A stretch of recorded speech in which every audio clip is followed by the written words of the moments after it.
episode 73 of No Truce Barred, the best up and coming podcast on the internet. I do not have to inculcate that anymore. You already know this. I am your host, Hoykawaku Timmons. Make sure you're following me on Instagram at the brand new Instagram page for the No Truce Barred podcast, which is the_No Truce Barred podcast. Also, make sure that you're following me on YouTube, which is No Truce Barred podcast. And always, I like to take the very beginning of each episode to thank everybody who's contributed a piece of constructive criticism. I like to thank anybody who has shared a post, clicked the like button, left a comment, subscribe to the YouTube channel. I definitely thank you guys, because the No Truce Barred platform was created by me, but it's also larger than me as well. This is a platform for conveying various types of ideas. Some can be a little thought-provoking. Some could be entertaining as well. But I always want to make sure that you extrapolate something from this platform that's going to add to your own spiritual or mental edification as well. So thank you guys, and also thank all of the guests who have decided to come on to the No Truce Barred platform. I deeply thank you, and letting you guys know, coming up throughout the remainder of the year, I have some really dope guests coming up. Also, this Wednesday, which will be October 13th, you can check me out with my people out in London and Wales on the Whole Division podcast. So I'll be a guest on their platform this Wednesday. So make sure you follow their channel, subscribe, so you can watch me on their platform. And we're going to chop it up about a few cool topics as well. I'm trying to think of are there any other announcements before I kind of jump into the subject. There's not anything else at the moment. I am going to be bringing back the street interviews and some of the things I'm doing as it relates to talking to different intellectuals and people in the community and doing some cool stuff like that. So I'm definitely working on bringing that back as well. So without further ado, I want to get into tonight's subject. We hear these terms thrown around all of the time. It's really arbitrary. You hear toxic masculinity and even toxic femininity. Now, if you've been following the podcast, this is a topic, at least half of it, is a topic that I covered on my very first episode.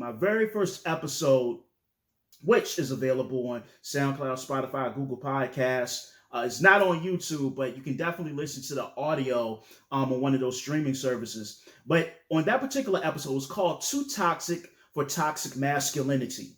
And I gave my take and kind of deconstructed toxic masculinity on that particular episode. But I was thinking about this concept, and via conversations I've had with friends and different people whose intellect and perspective, their acumen, I'm really a fan of, I felt like I want to take this particular episode and kind of revisit this topic a little bit. And I want to touch on the concept of toxic femininity, and how does that actually manifest itself? So when we think about toxic masculinity, some of the traits that are synonymous with toxic masculinity would be an aversion towards mental health, a need to be stoic, a need to be in a state where you're not showing emotion, a need to be dominant and powerful. These are all things that we make synonymous with toxic masculinity. But sometimes I think that certain tenets of masculinity can be misconstrued as toxic masculinity. So for me, one of the principles of masculinity is decisiveness, leadership, creating your own path. I feel like those are tenets of masculinity. But many times, some of those tenets can kind of be taken to the extreme, and some of those tenets can kind of be perverted, if you will.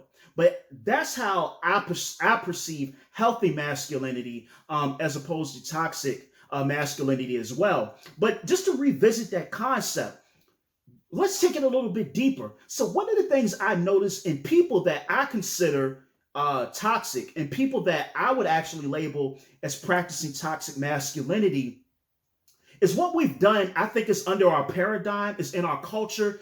Anything that's synonymous with being feminine in a man is seen as weaker. So we have to remember that what we are as corporeal beings, what we are as spiritual beings, is that we're an amalgamation of two principles, a feminine and a masculine principle.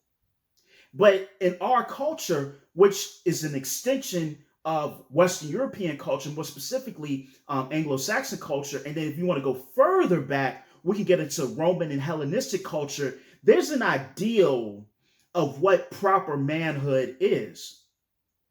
And also what you start to see in many of these Western cultures and through some of the religions that we encounter through these cultures, there's a need to keep the woman subjacent to the man. There's a need to justify the perceived inferiority of a woman in juxtaposition with a man.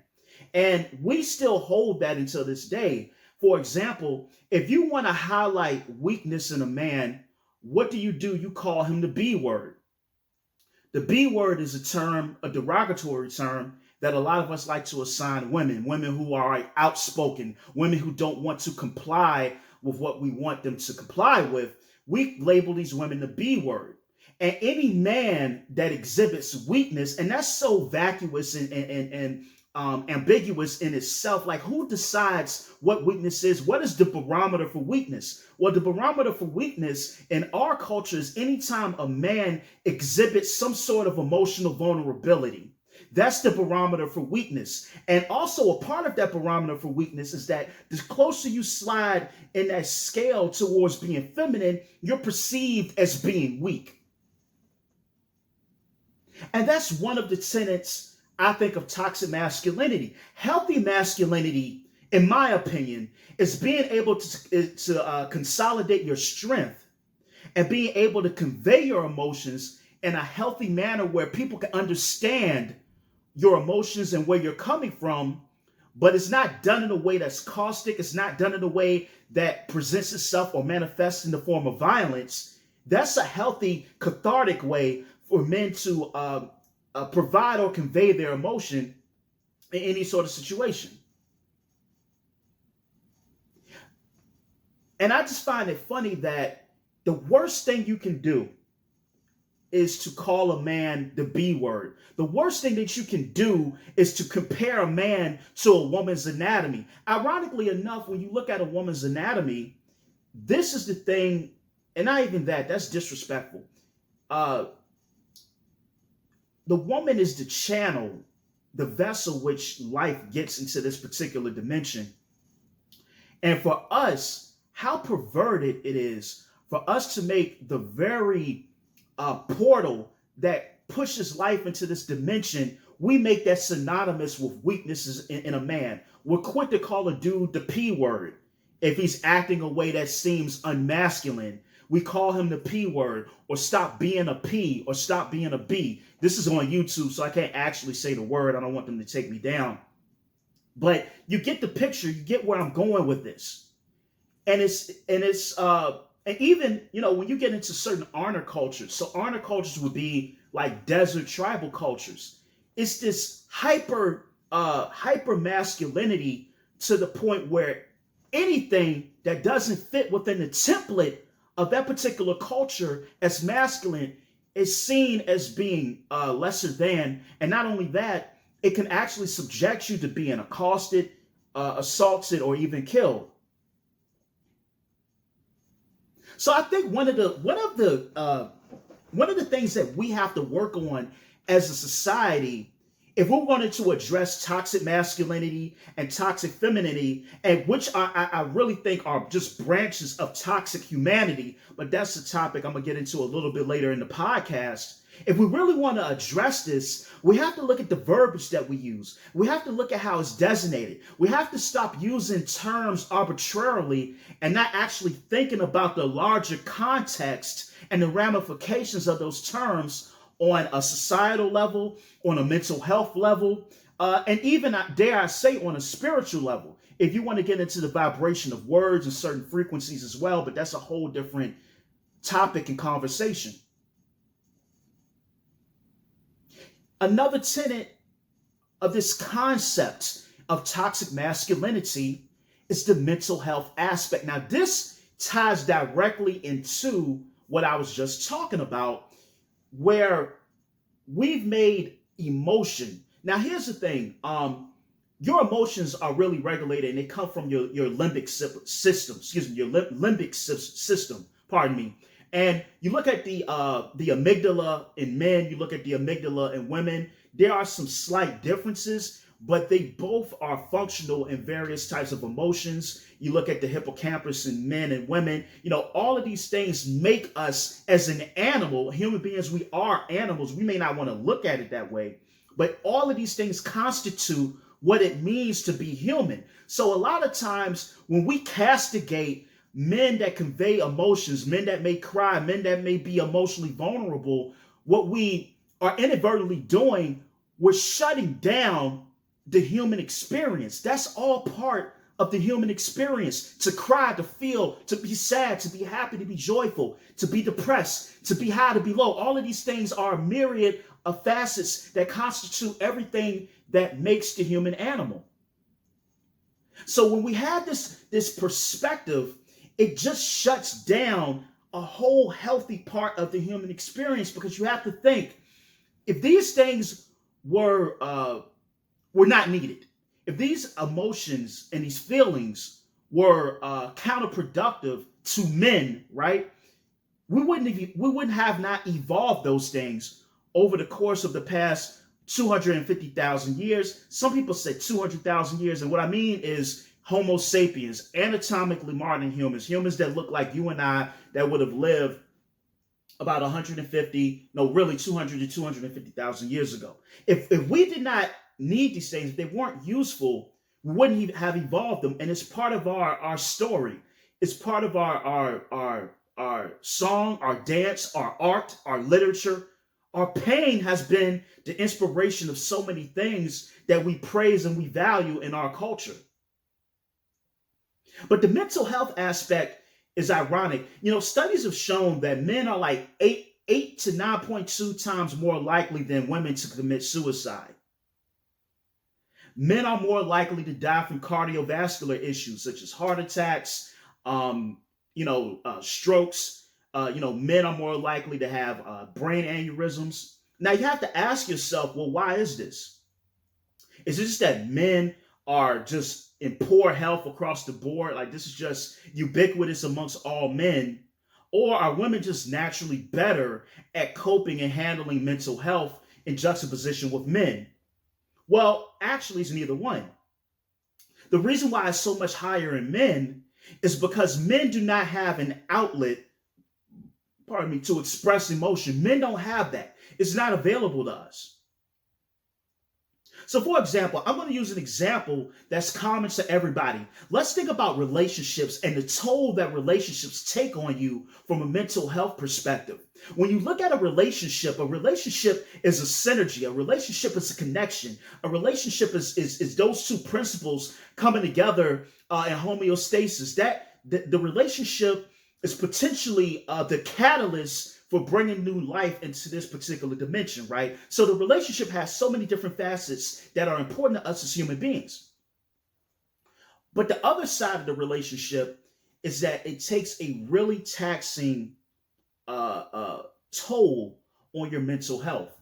So a lot of times, and this is something that I've heard people say, that women check out of a relationship months before they actually break up with the guy. Whereas guys, we can kind of be, oblivious to what's coming. We may not really see it.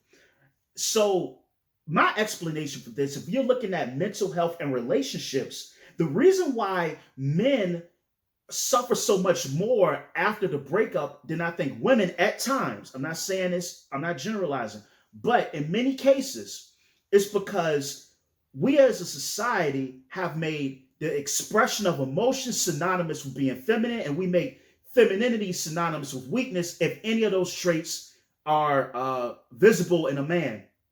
So women will have an understandable network in which she can go and vent her problems in a relationship, in which she can go and vent issues that she's having within the relationship, whether it be, maybe she's falling out of love. Maybe, the guy is just not being a good boyfriend or a fiance or husband. And she has a healthy network of people that she can then turn to who won't judge her for her emotion. They won't judge her for her experience. But men, we don't have that. A lot of us, when we break up, we suffer in silence. We suffer in pain. we turn to substance abuse. And that's one of the examples as far as mental health goes and toxic masculinity.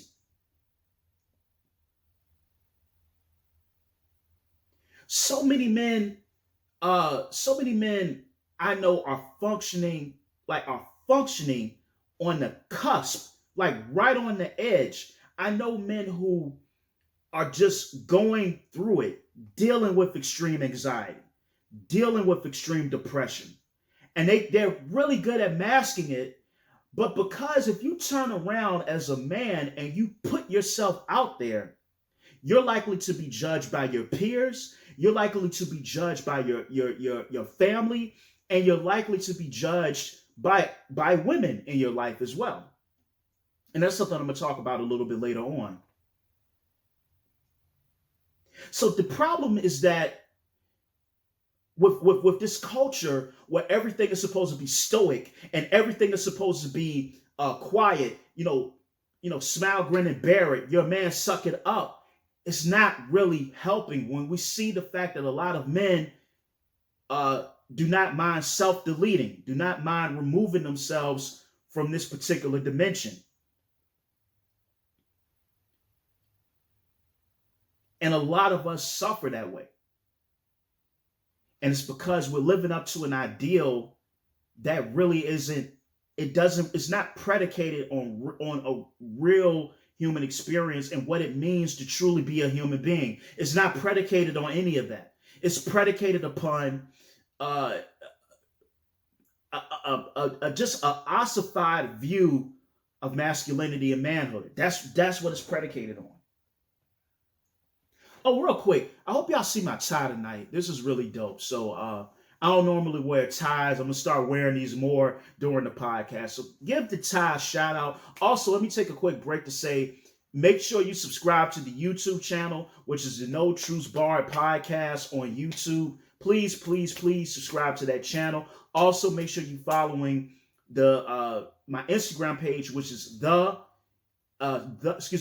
the _ No Truths Barred podcast. Please follow that page as well, because I'm going to start really this week to shift a lot of my content, and my videos and posts are really going to be more preponderant on that page. So please make sure you're following that page as well. But let me just jump back into it. So you also look at the fact, and I mentioned earlier, that our concept of masculinity, at least here in the West, it's predicated off of a lot of Western and religious patriarchal ideas. Now, the conflict for me is this. I believe in God, and I'm definitely not an atheist in any regard.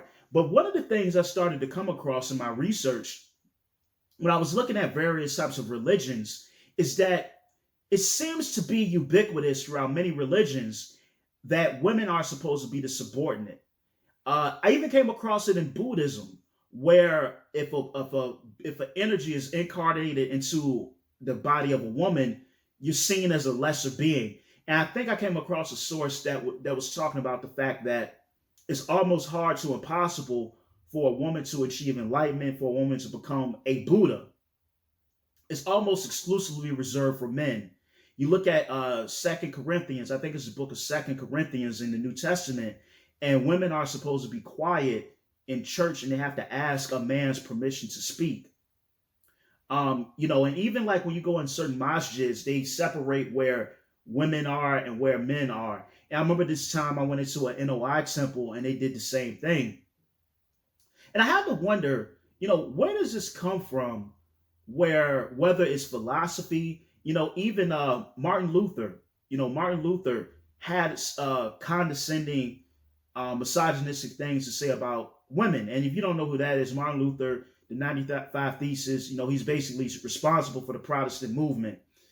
So I have to wonder, where does this come from? And my guess, and this has kind of been like a miniature crusade that I've been on. My guess is it came with the advent of agriculture, with the advent of the concept of private property, because when you study a lot of hunter-gatherer groups, many hunter-gatherer groups practice what's called fierce egalitarianism. So fierce egalitarianism really wouldn't allow for a patrilineal or matrilineal or a patriarchal or a matriarchal society. You're just a collective of humans that are sharing resources, that are hunting, that are engaging in coitus with one another. That's essentially what you are as a hunter gatherer. And so I'm going to do another episode. I'm going to kind of explore that, the way a lot of women have been viewed. But then you kind of look at non-Western religions. So one in particular, you can look at like Lukumi or Santeria, which I'm not a practitioner of, but it's coming from a paradigm, a point of view where the woman is deified. The woman is deified in the form of like an Orisha, and really powerful Orishas as well. Like when you look at Yemiya and Oshun, just to name a few, there are more. But you look at that and they're really venerated. You go back into ancient Egypt and you look at Sekhmet, powerful deity, Aset as well, or what would be the Greek? I'm so used to saying Aset, Isis. You look at these deities, and the feminine principle was deified in many of these cultures. They revered the ability to give birth. And it's funny enough, I was reading about these people called the Lucy in the Amazon, and they practice what's called partible paternity. And partible paternity essentially is that the fetus is an accumulation of congealed semen. And so what a woman would do, if she would see a man that was attractive, a man that was funny, a man that was a great warrior, she would sleep with these men because those attributes she would want to see in her child. And when the child was born, the child would not have, there doesn't exist a word for father. It's a word that is, the word would be akin to something like uncle in our culture. So all of these men would take responsibility in raising this child. A really radically different point of view, worldview, but I just want to put that out there, is that a lot of these ideas, it's not the barometer for how things are. It's just that the culture that we live in, certain things are socially acceptable and certain things are not. And so, when you get into where these perspectives of masculinity come from, you look at the Hellenistic perspective, and a lot of times in the West, we really really venerate the Greeks or the Hellenists, and we look at their philosophers, we look at their doctors. We look at Hippocrates, we look at Aristotle, we look at Plato, and we really revere these thinkers from the Hellenistic standpoint. And one of the other things that we revere is their concept on masculinity, their concept on male beauty, if you will. And in their culture, you look at Achilles, and when you read about Alexander the Great really revered Achilles. That's who he wanted to be like, is Achilles, this character.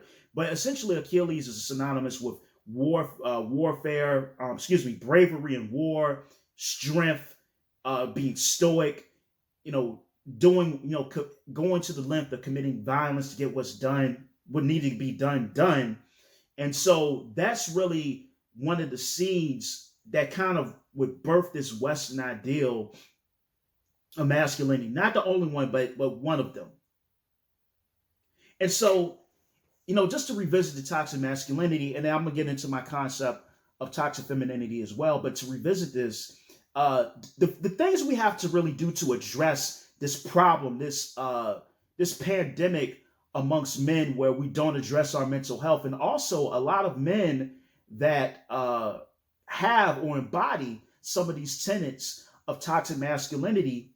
A lot of men do not go and check up on themselves. A lot of men do not make appointments to go to their doctor and make sure that they're in good health. So a lot of men don't do this. And this is a product of this toxic masculinity culture where, you're supposed to suck it up and keep moving. I've known men where if they have went and checked on themselves years ago, they wouldn't have the heart issues. They wouldn't need the surgery. They wouldn't be on dialysis. All of these things. But we have a weird thing amongst us where we don't go and we don't seek to get ourselves checked out to make sure that we're okay.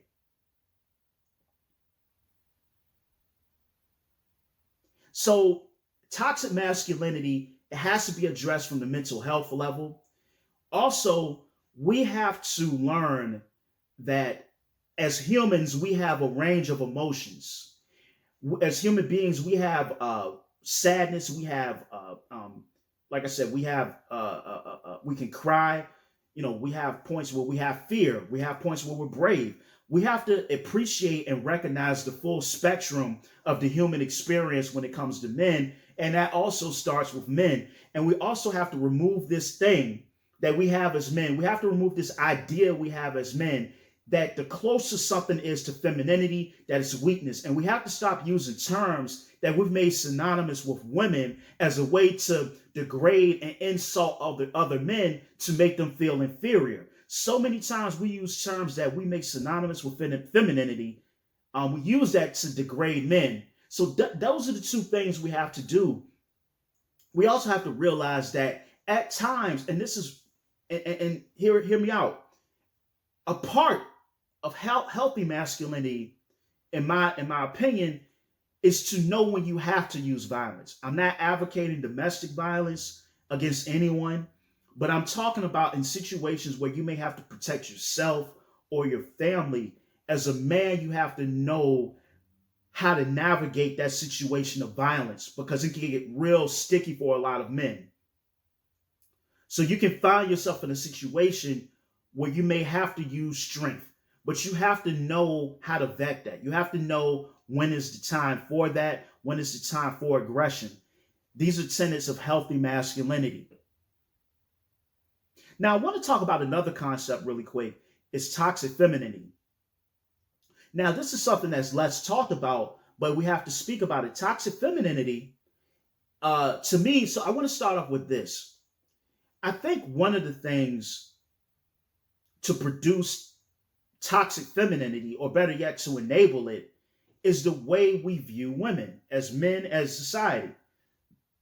So, for example, when they had that documentary on R. Kelly, one of the things I found out about in that documentary was that R. Kelly was sexually abused by an aunt of his.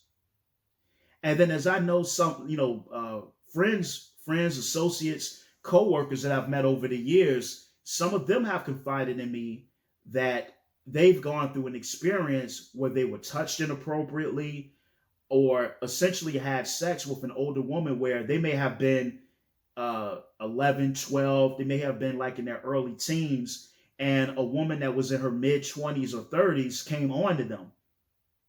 So the problem with us as men, when we hear this, we'll sit up and we applaud our young brothers that get sexually abused. And we don't look at these women as predators. We don't look at them as pedophiles, and how malevolent it truly is to take advantage of a child sexually. Because I don't care how grown and how adult somebody looks, your prefrontal cortex doesn't even fully develop until you're about 25. Some people argue that it may not even really be until you're 30, but definitely definitively 25. So if you're a 27-year-old woman and you're coming on to a child, a little boy, you are a pedophile. I don't care how people try to dress that up. But because we have this view, this patriarchal view that, oh, women are emotional, oh, women aren't rational, oh, women are these dainty, beings, we don't realize that just like men, women have the capacity for malevolence. Women have the capacity for violence. Women have the capacity to kill you.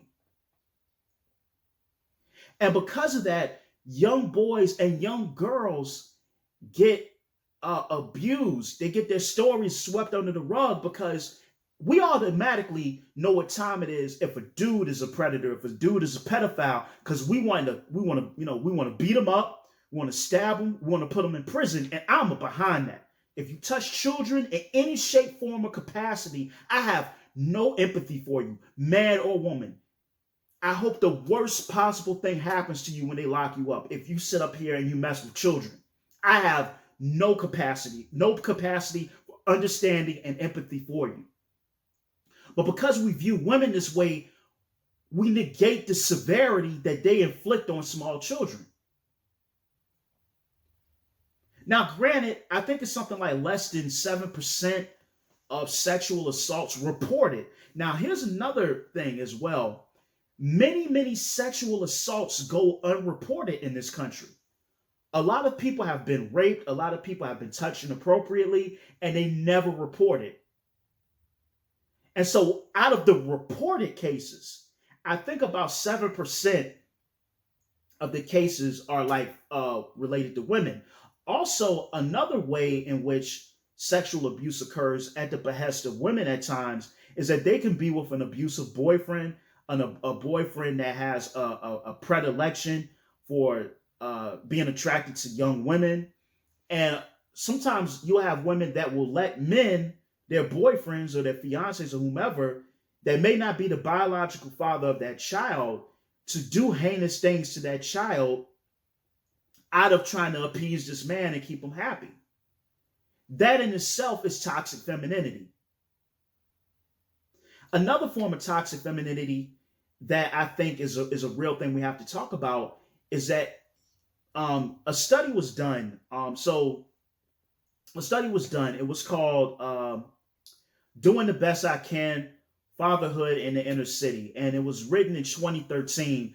And this document, it studied and followed and interviewed, 113 fathers in a lower income area in the city of Philadelphia in 2013. And what they found out was that out of the 113, you may have had like about 15 or 20 at most that were really the stereotypical deadbeat father. They didn't want to be involved in their child's lives. They didn't want to do anything financially for their child. They fit that stereotype. They embodied that stereotype of the deadbeat dad.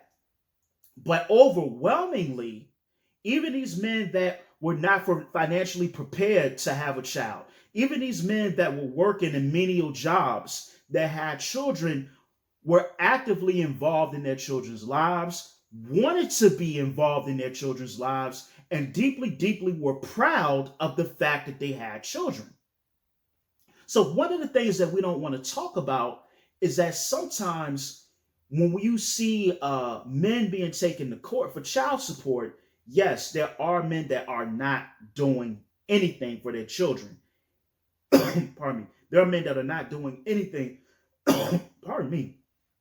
There are men that are not doing anything. Hold on. Hey, Vitamin Water, send me that check. I just put y'all in my podcast. Anyway, so yes, you have men who are not taking care of their children. You have men who are not doing anything. But then the other side of the coin is this, and I've seen brothers that I know that have gone through this directly.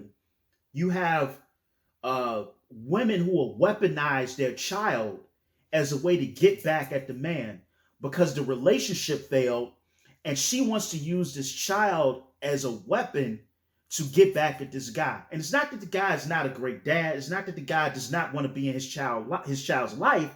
It's that the guy doesn't want to be with her, so she wants to use the child as a weapon against the father in court via child support payments. Sometimes women will not let the man see their child. And like I said, I understand there are men who don't deserve the privilege to see their children. There are dudes out there that are complete scumbags. Please, I'm not mentioning that. I'm saying that there are quite a few cases where good men that want to be in their child's life, this is happening to them and nobody speaks about it. And it ties back into the point, kind of ironically enough, caused by patriarchy. We have a view where we omit some of the human experience from women. And like I said, there's a duality. There's always a yin and a yang. Everybody has capacity for greed, narcissism, murder, violence, manipulation. But we have it in our society that women are just like, they don't have their mental faculties like men do.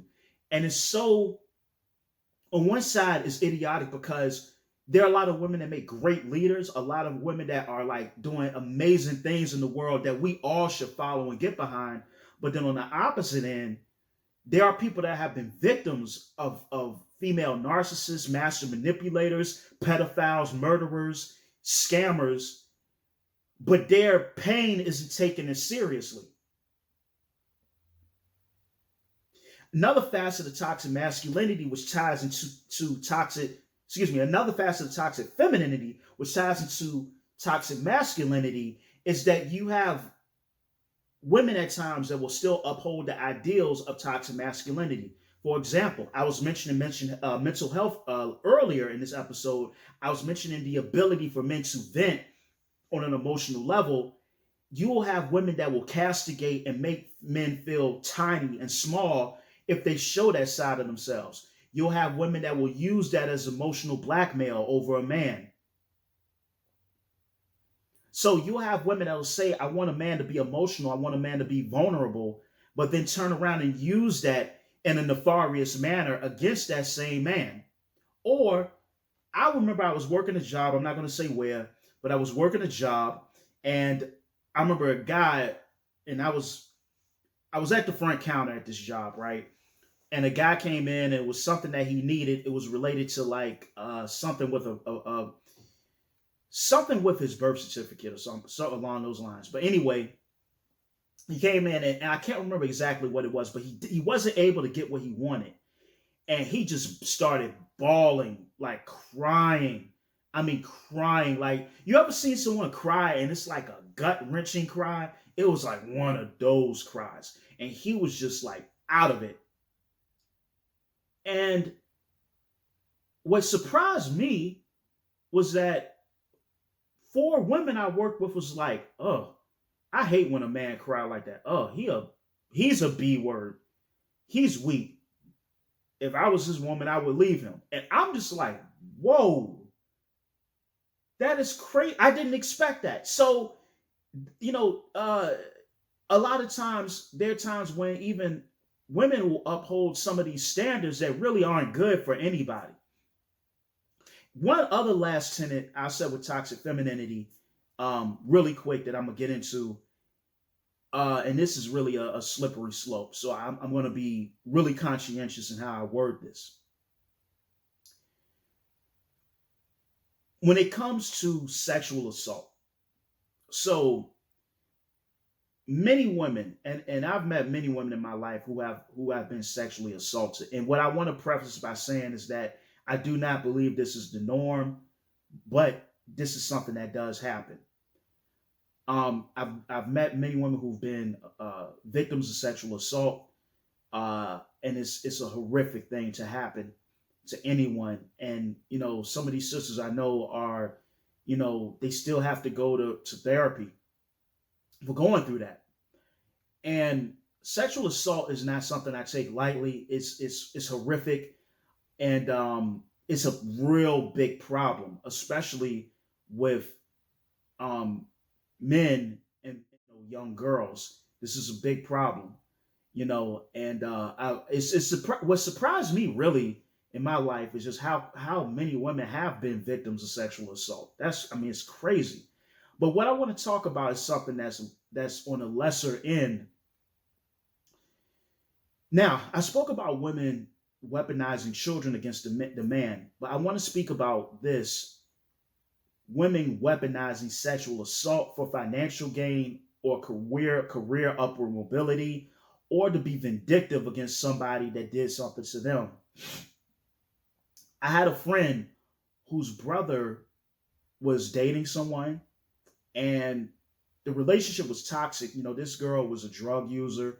She was, I think, even cheating on him, and he wanted the relationship to be over. And so she started to stalk him and coming up to his job because she didn't want to break up with him. Fast forward, she went to the police and claimed that he sexually assaulted her. So they went through a big thing, and I'm trying to keep it vague because these people know me and they probably watch this platform or at least see the posts. And so I'm going to try to respect people's confidentiality. But they went through it, and this woman almost cost this man his life, could have ruined him forever because of a false accusation. And this has happened to people in the past. And if you're looking at a more racist era, you can look at what happened to the Central Park Five. Although this woman didn't necessarily, it wasn't as like cut and dry as like, pardon me, it wasn't cut as dry as like, hey, I'm gonna just go fabricate a rape on these guys, it was definitely wrong what happened, and these brothers lost so many years of their lives, and I'm glad that they got the money, but money can't replace the years taken from you and the hell that you went through when you were incarcerated, because of like crooked cops and a system that wanted to lock you up for a rape that you did not commit. But let me not digress.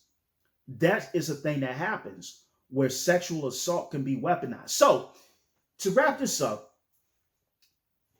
toxicity is not innate to men, it's not innate to women. This is a human issue.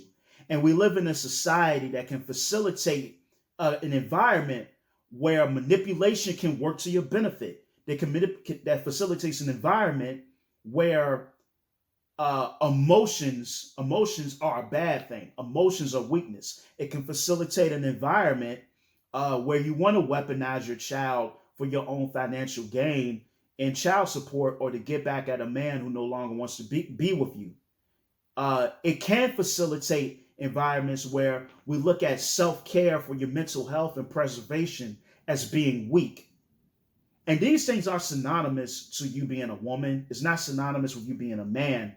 These are counterproductive aspects of human nature.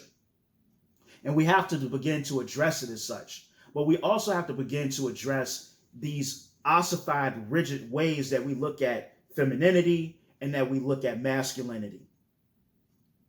And until we do that, we're going to continue to have these problems. So listen, this has been episode 73 of No Truths Barred. I want to thank you for listening to this episode. Also, make sure you subscribe to the YouTube channel, which is No Truths Barred Podcast. And also make sure you subscribe. Follow me on Instagram at _No Truths Barred Podcast. Listen, thank you so much for listening to this episode. Love you. Take care. Until next time. Peace.